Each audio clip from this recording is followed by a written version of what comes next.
Hi everyone, welcome back to my channel. If you're new here, my name is Lynn. If not, welcome back. Today's video, we're going to be talking about my top 11 recommendations for a mid to high priced Hoya that you can collect in 2026 that I really love and I highly recommend that you collect. So this video was voted on my YouTube community page, and if you haven't been to my YouTube community page yet, go check it out. Over there, you can share thoughts with me, you can leave any video ideas that you have or questions that you have, and I am usually pretty prompt with replying to comments and stuff. So I wanted to call this video my top 11 recommendations. Well, initially top 8, but then it was really hard. Like legit, it was really hard. It was really hard for me to find 8 mid-priced Hoyas that were like top because I like a lot of my Hoyas and a lot of them are mid-priced because I'm very mid. And in the end, I decided to pivot and just do 11 recommendations of Hoyas that I don't think get as much airtime usually. And I'm also kicking in some like more common Hoyas that are also in the mid-price range that I just love so much that I cannot not mention, even though everyone talks about them. So you might be watching this video for many different reasons. Maybe you're looking for new inspiration, maybe you're looking for things to collect, I don't know. But if that is exciting for you, keep on watching.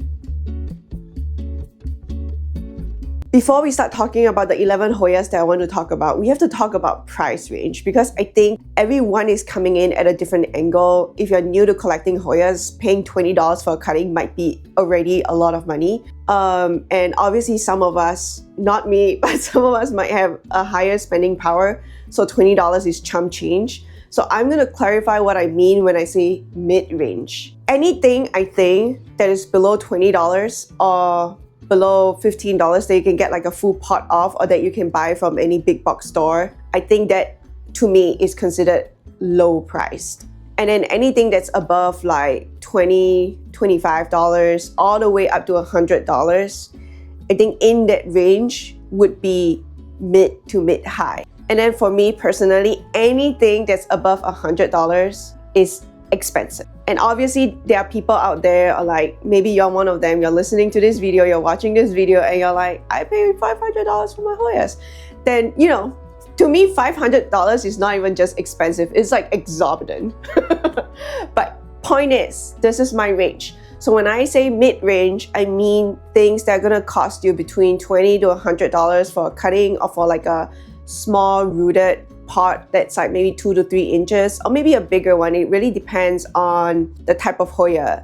And within this list, there are going to be some that are a little bit rarer, a little bit harder to find, and others that are a lot easier to find and a lot more accessible. But in general, all of these 11 Hoyas that I'll be talking to you about today are all pretty accessible. Like you can find them pretty easily online or in your local community if you're living in like a pretty sizable town with a lot of Hoya collectors. Without further ado, let's go. Again, in no particular order. The first one I want to talk about is the Hoya elephant. Like, every time I look at it, it just takes my breath away. This is such a beautiful Hoya, you guys. And I got my cutting, one leaf, one note cutting for $15 on Facebook Marketplace. Again, I understand that that's not like the normal price, but I think right now you can probably get a Hoya elephant cutting one note for about $30 to $40, I think. And then if you're lucky, sometimes you might even find like a rooted 3-inch pot for around the same price. So this is definitely in the mid-price range. This Hoya is incredibly beautiful. I grow mine in,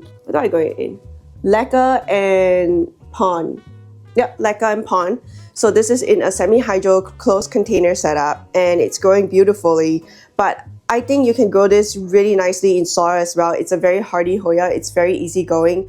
It's not the fastest growing Hoya. I wouldn't call it slow, but because every single leaf is so big, it does take a long time for like a whole leaf to grow to completion, to harden up before it works on the next leaf.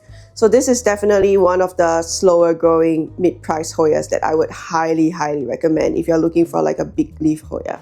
The next Hoya on the list is the Hoya I No ID. So I've been featuring this Hoya pretty frequently on my page, and I just cannot recommend this enough. I know a lot of people have already left comments on my Instagram page, on my Facebook page, and also on some videos on my YouTube telling me that the Sichuanensis is the same as the Hoya I No ID. as someone who owned both, I've already got rid of my Sichuanensis. I've given it away. But as someone who owned both, I'm not sure if I 100% agree with the comment that like both of these plants are exactly the same. Someone actually said something really useful in one of my Facebook posts. I think he explained that they could be collected in different regions and the sample, like the original, I guess, specimen might be like a completely different thing. And so some Sichuanensis might look like the Hoya no ID, vice versa. Or honestly, you know, it could also be mislabeling, mis-IDs and stuff like that. I don't know. I'm not a plant biologist, so I'm not quite sure whether like these two species are exactly the same. But I think if you're looking for Hoya Sichuanensis and you see something like that, so look for the leaves, I think. Don't buy it for the brand, just check out the leaves. These leaves are like really cute. They're oval, they're fuzzy, and the venation is very clear.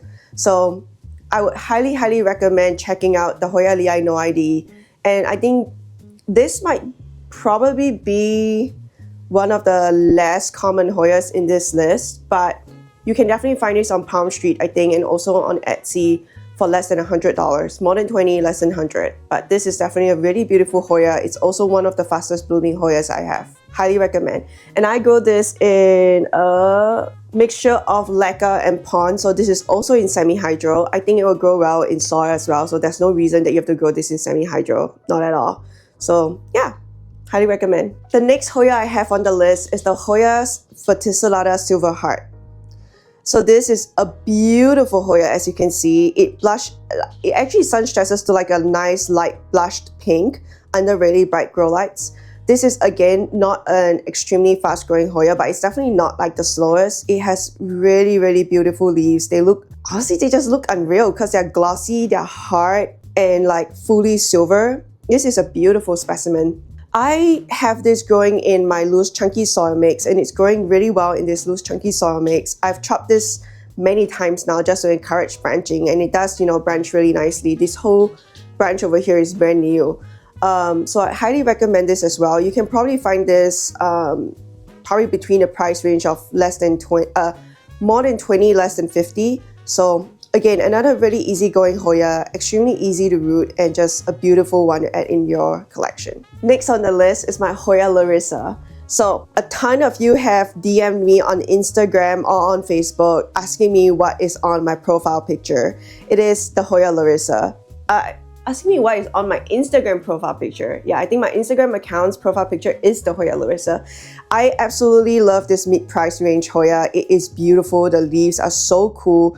You get veins, you get hard leaves, you get splashing, and the leaves are also rounded, but they come to like a little tip. It's just a beautiful Hoya. Like, I highly, highly recommend this. I don't know why people don't talk about this that frequently. It's just not quite a very popular or maybe familiar Hoya to a lot of people. But yeah, it's not super expensive. It's less than $100. You can usually find it quite easily on Palm Street. Mine's growing a loose chunky soil mix, like I said, and it just roots really nicely. This, however, is not a very fast growing Hoya. I'll actually say this grows slower than the Hoya elephant, but it's not like tectonic at all, but it is not like a fast growing Hoya. So if you're looking for this plant, don't expect it to be growing super fast for you. But yeah, beautiful. The next Hoya I have on the list is my Hoya Australis elbow. So I used to have the Hoya Australis Lisa, and that plant was beautiful. I grew it in, I think, like a loose chunky soil mix in like a self-watering pot. It grew really well for me, but I don't know why, I just kind of lost interest in it. So I just let it go eventually. But this plant, however, just caught my eye, and then I'm just like so enamored by this Australis elbow. For some reason, the leaves feel very different from the Australis Lisa. Like, these leaves are very chunky, they are really hard. The Lisa leaves are a lot thinner. This is a lot chunkier, a lot sturdier. And I don't know, like there's just such a beautiful round shape that comes to a point, and the elbow is just so beautiful. Some of them are like a cleaner kind of a elbow shape, elbow coloring, and then some of them are kind of mottled. So I don't know. I don't hear a lot of people talking about the Australis Lisa usually, the Australis elbow usually, but a lot about Australis Lisa. But I do think this is a wonderful mid-priced Hoya to collect. Beautiful. Oh, and this is growing I think it's tree fern fiber because I got this plant almost a year now, I think, from Date Plant Co. And this Hoya was in their original soil mix, and I've never had to like change out the soil mix from this seller. I really love their soil mixes. They always work really well for me. So I haven't changed it at all, and it's still been growing in the same, I think this is a 4-inch pot. Yeah, it's doing really well. So highly recommend, a beautiful Hoya. The next Hoya on my list is also, I feel, not a Hoya that I hear people talking about very frequently, on YouTube at least. This is the Hoya species Tangamus. It is, well, maybe some people will think it's really boring, but I think it's beautiful and it grows extremely well. Like if you're looking for a big leaf Hoya that has like venation, nice big juicy leaves, and that, you know, just grows really well, roots really well, and is extremely fuss free, I cannot recommend this Hoya enough. Like, look at it, it's growing out 1, 2, 3, 4 leaves right now. And this is my second Tangamus. I have like another pot of Tangamus that's just growing in soil. This is growing in a full like a semi-hydro setup, but both of them grow extremely well. They are just so easygoing. The leaves are beautiful, very eye-catching, very big, and I cannot recommend it enough. I don't really hear people talking about this Hoya very frequently, but it is probably one of the most easygoing Hoyas for me in my collection, so highly recommend. The next Hoya I have in my collection that I want to bring out for this video is my lovely, lovely Hoya Putra. This is such a beautiful Hoya. So this is the Hoya Putra, and wow, like I think I might have mentioned this before, but this Hoya just makes me think of like an aroid. Doesn't it look like very suspiciously aroid-like? So this Hoya is very exciting and very interesting because the leaves are very dark. They come in like bronzy and then they darken to like a dark green, as you can see. They are very long, they're thick, they're chunky, extremely hard leaves, and it has like this soft, matte, velvety texture to it. So it doesn't really reflect the light. It's not like glossy. And I don't know, this is just such a beautiful, understated Hoya that I had to collect it. I think this is probably one of the slightly harder to find species in this list, but you can definitely find on Palm Street. It's just that they grow pretty slow, and so I don't think people sell too many cuttings of them usually, but you can definitely find it on Palm Street, and I would highly recommend this Hoya for sure. Mine is growing in a full cocoa chunk mix, so there's nothing else in here but cocoa chunks, and it's doing extremely well. Because it's so like hard and cardboardy, these leaves are pretty succulent. You do want to let it dry out nicely between waterings, and that's what has worked out really well for me. Not the fastest growing Hoya, not super slow as well, but they do need some time to get established. But a beautiful Hoya, and I would highly recommend. The next Hoya on my list is something that I have spoken about really frequently, but I am just so in love with this Hoya. I had to bring it out for my mid-range special. But yeah, this is my Hoya Cryptic Chrome. Oh my god, look at that. Beautiful sun stress. I'm not usually a huge fan of sun stressing, but when the sun stress comes with silver frosting, I'm like, oh, it's just such a dream, such a pleasure to grow out this Hoya. This Hoya roots beautifully. It's very easy to propagate. It branches like crazy. It grows honestly very similar to a Polyneura in that the more you cut it, the more it branches and the more beautiful and bushy it gets. Like, look at that. It's so pretty, so bushy. I got this like legit as like a 1-note 2-leaf cutting back in, I want to say April. If I'm wrong, I'm going to put like a little text down here, but I want to say I got this in April. And look at how much it's grown. And I've chopped this many times to encourage new growth. Just a beautiful Hoya. So mine is growing in a loose chunky soil mix of my own. I transferred it pretty fast into like my own mix and upsized the pot because it's just an extremely fast growing Hoya, and it definitely needs a trellis. The more you trellis it and the more you cut it and the more it branches, and it also needs really bright light if you want to get like that sun-kissed look. But highly recommend. If you want a cheaper alternative to the Hoya Obscura Cryptic Chrome, go for the Hoya Obscura Silver. I think it's also very beautiful. It's not quite as frosty. It's more like a glittery type frosting on the leaf, but also a really beautiful Hoya. If you want to see like a deep dive into like the obscura cryptic chrome and obscura silver comparison, like side by side, go check out my obscura showdown video. I'll have it linked down in the description box. Alright, the next Hoya on my list is a Hoya Mitrada Splash. Like, I just don't hear people talking about the regular Mitrada enough. And it's just as beautiful as like the silver fancy Mitrada that's like more than $100.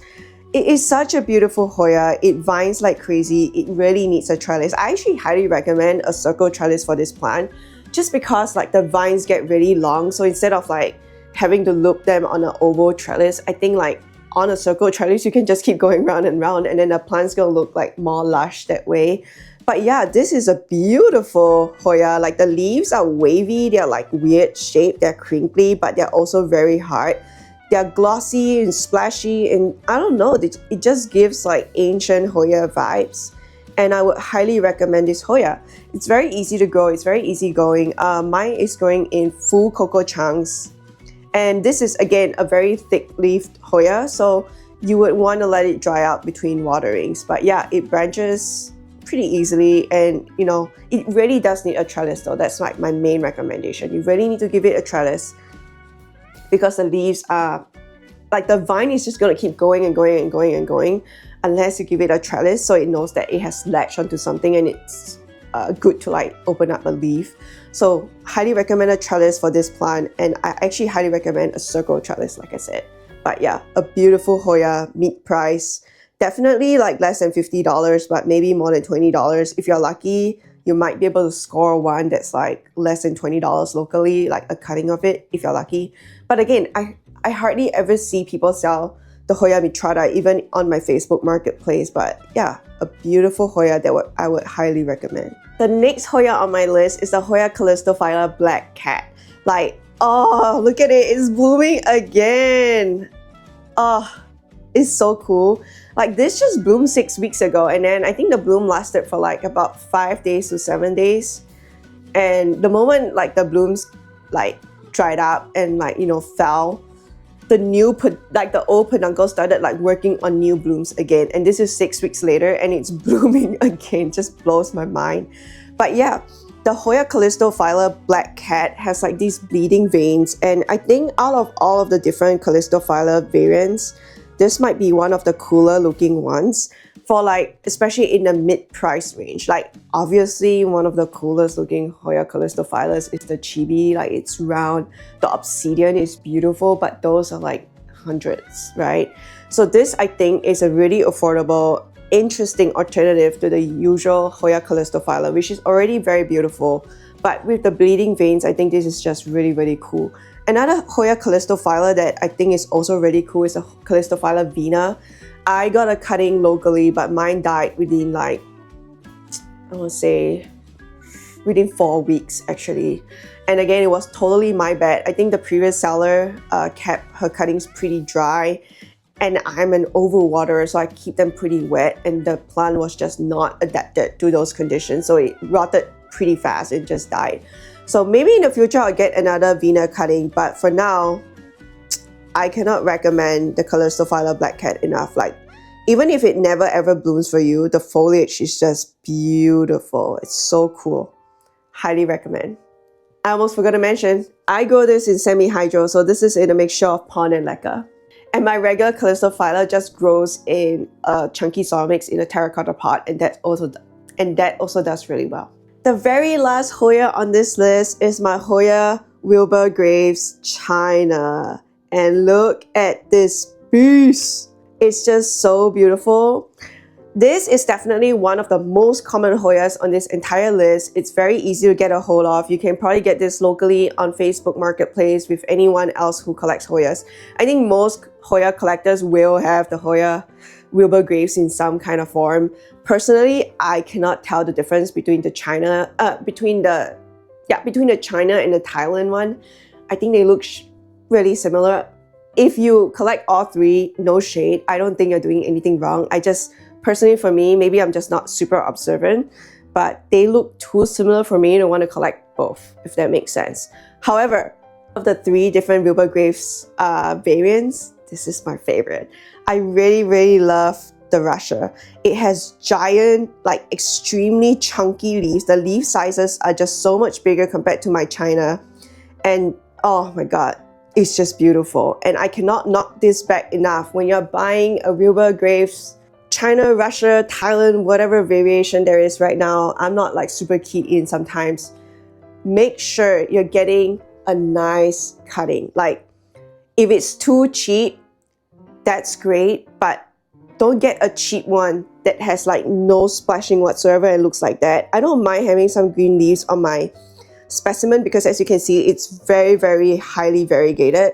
So I actually like some green leaves to pop against the silver. But if you're starting a brand new pot, make sure you're choosing a leaf cutting or like a node cutting that has nice silver. Because if you want your plant to look like that, it needs to start from something, and it's not going to turn silver from a leaf that looks like that. At least very rarely it will ever do that. So make sure you're choosing a cutting of good genetics. If it's cheaper, great. If it's more expensive, it's actually worth it, especially if you want a specimen that looks like that. Beautiful. Cannot recommend this mid-range Hoya enough. And we have come to the end of today's video. So before I end today's video, I just want to talk a little bit about my growing conditions. So all of these 11 Hoyas, do they live by window? No, all of them don't live next to a window. All of them live under grow lights. So they're all under grow lights. I'll have the grow light, I think they're all under the same grow lights too. Yeah, I'll have the grow lights that I use from Amazon, link down below. I don't have like a special relationship to this grow light. Again, if you watch my New Year special, one of the Q&As is about the grow lights that I use, and I'm a firm believer that you should buy the grow lights that meets your budget. Like, don't go crazy about having to buy really branded things because people tell you they are the best. I don't think you need like the best grow lights to grow beautiful plants. Like, I buy knockoff brands off of Amazon, and I think my plants look pretty good. I don't think they are like show-stopping Hoyas like some other plant influencers, but I think my Hoyas are healthy, they're growing, and they look good, and I feel good looking at them. So I don't think you need to buy like extremely expensive grow lights. Like, just buy what works, and there are so many options on Amazon. Buy what meets your budget. I think that's the most important thing. Don't let this plant keeping hobby make you feel bad. Like, it's a hobby. Don't make it let you feel bad for like what you can and cannot afford. Just meet the hobby where you're at, or let the hobby meet you where you're at, and then just go from there. So I'll link this grow lights that I use from Amazon down in the description box below. It's not the most expensive. It's not the most expensive. It's not the cheapest. I would say it's super mid, just like this entire list.